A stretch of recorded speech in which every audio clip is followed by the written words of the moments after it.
ሰላም እንደ ጓደኞቼ ኢትዮጵያውያን ኤርትራውያን እንዴት ናችሁ? ሰላም ናችሁ? እኛ እግዚአብሔር ይመስገን ደህና ነን። እንዴት ናችኋል? እንዴት ነው ጾም? እንዴት ነው ጾም እንዴት ናችሁ? ብርዱ ከብርዱ ጋራ ሙስሊም እህቶቼ፣ ክርስቲያን ወንድሞቼ፣ እህቶቼ ኢትዮጵያውያን ኤርትራውያን እንዴት ናችሁ? እኔ እንግዲህ ዛሬ ደራርቼ ለምታይ ጉንፋን ይዞኛል። ሻሽማ ስር ያለው ከስራ መጥቼ ተመልሼ ልሄድ ምሳ በልቼ ቡና እየጠጣሁ እስካሁን ነው የጾምኩት። እንግዲህ በጣም ይቅርታ።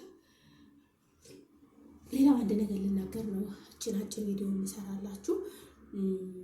በሀገር ቤት የምትገኙ በተለይ አገር ቤት ያላችሁ ስደት የምታስቡ ፕሊዝ ፕሊዝ ፕሊዝ ፕሊዝ አርፋችሁ እዛው ተቀመጡ፣ ስራችሁን ስሩ።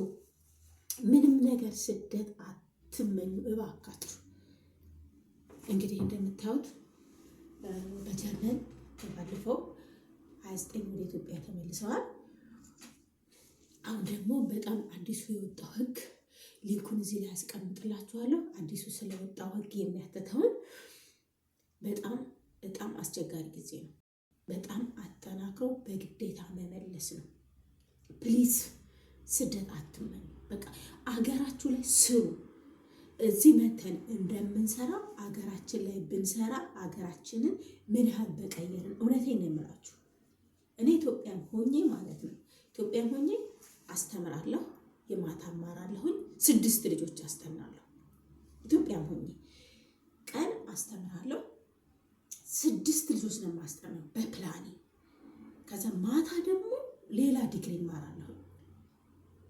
ኮሜርስ እየተማርኩ ነበረ፣ ከዛ አድማስ እየተማርኩ ነበረ፣ ኮሜርስ ከዛ ወደ አድማስ እየተማርኩ ነበር። ስለዚህ አገራችን ላይ እንስራበት ፕሊዝ። ስደትን ማንም ሰው አይመረጥ። ስለዚህ በተለይ በጀርመን በጣም ተጠናክሮ የመመለስ አሁን እንደሚወጣው በጣም አጠናክሮ የመመለስ በግዴታ የመመለስ ነውና ስደት አትመኙ። አገራችሁ ላይ ስሩ። በአገራችን ላይ ለኛም ቦታ አመቻቹልን እንመጣ ስለሆነ ለኛም ቦታ አመቻቹልን፣ መተን ምን መስራት እንዳለብን አመቻቹልን። ውዶቼ፣ እህቶቼ፣ ወንድሞቼ ኢትዮጵያውያን ኤርትራውያን ስደትን አትማሩ፣ አትፈልጉ፣ ስደት አትመኙ።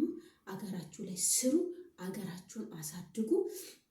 እኛም ልንመጣ ስለሆነ ምን መስራት እንዳለብን አዘጋጁልን። ስለ አዲሱ ህግ ደግሞ ሊንክ ላይ ከስር ዩቲዩብ ቻናል ሊንክ ላይ አስቀምጥላችሁ አለሁ። ዩቲዩብን ላይክ አድርጉ ፕሊዝ፣ ሰብስክራይብ አድርጉ፣ ሼር አድርጉ። ላይክ ስታደርጉ እንደዚህ ከረንትሊ የሆኑ ኢንፎርሜሽኖችን አንዳንድ ነገር አሁን ነግራችኋለሁ። መጠየቅ ያለባችሁንም ጻፉልኝ እና ፕሊዝ አገራችሁ ላይ ስሩ። አገራችንን እናሳድግ ተባብረን እጅ ለእጅ ተያይዘን። ስለዚህ ወዳችኋለሁ፣ አከብራችኋለሁ። እቺን ሾርት ቪዲዮ ላይክ፣ ሼር፣ ሰብስክራይብ አድርጉ። ቻው። ወዳችኋለሁ። ሰብስክራይብ አድርጉ። ቪዲዮ ብልጭ ድርግም ብላ አይ ዶንት ኖ